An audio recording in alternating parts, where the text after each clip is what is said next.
So today's little talk has an odd title to it. It's called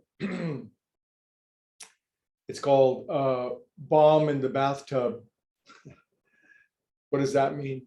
In conversation with a friend yesterday, there was a talk of anger with things going on in the world, and how it's one thing to be angry when the offense is personal or private, but the justifiable outrage and anger when we see crimes against humanity going on, and aren't we justified, and isn't it appropriate to be outraged and angry over such things? And it was such a good conversation and such a good inquiry and question because it seems as though, how as humans are we ever going to have such perfect equanimity that nothing ever bothers us or angers us or disturbs us?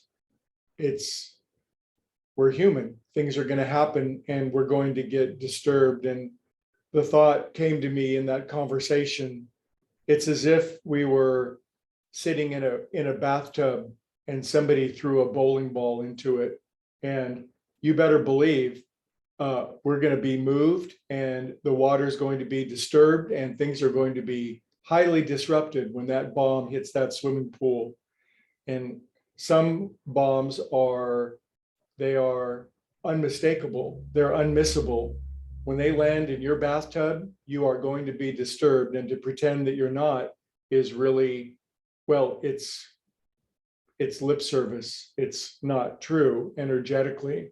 So we all get those bombs thrown in our own bathtubs from time to time. But what would happen if we expanded the size of our container? We were in a swimming pool, or we were in a lake, or we were in the ocean, and a bowling ball got dropped in. Well, there would be a disturbance and a disruption, wouldn't there? But would it disturb all the water in our container? No, it would be, we would know it, we would sense it, we would know that something would happen, but in ratio to the whole of our being, the disturbance wouldn't disturb the entirety of ourselves. We would certainly be able to feel and be sensitive and be able to respond appropriately to the microcosm of what had happened. But in terms of the whole ocean being disturbed, there's no bomb that big.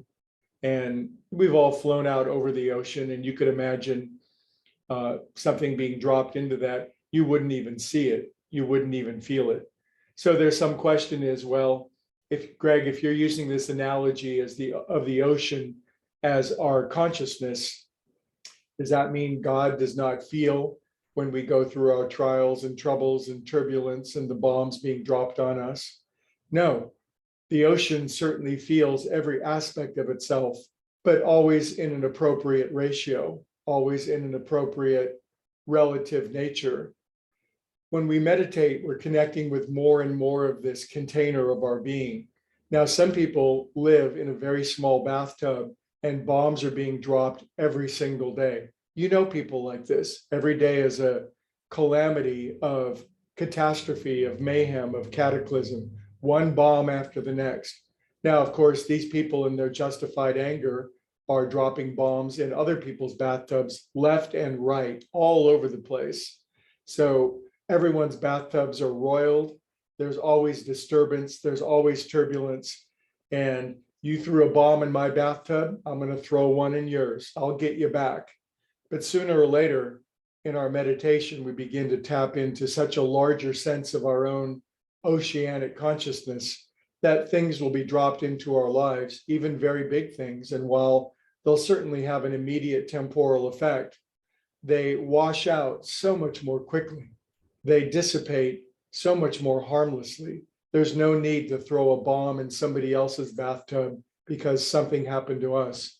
And every person that practices this larger sense of consciousness, who becomes less vulnerable and more impervious to these bombs being dropped, suddenly there are fewer bombs being dropped.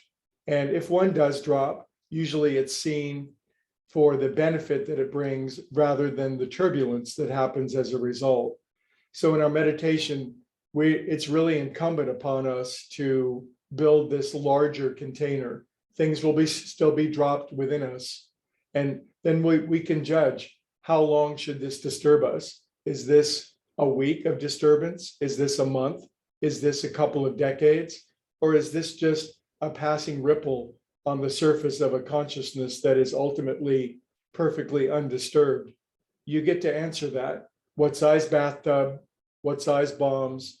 And will you throw back is the question. So congratulations on being a meditator and increasing the size of the container. Watch today as things are thrown your way. See how much of the water it's going to move inside of you. Best of luck. See you tomorrow.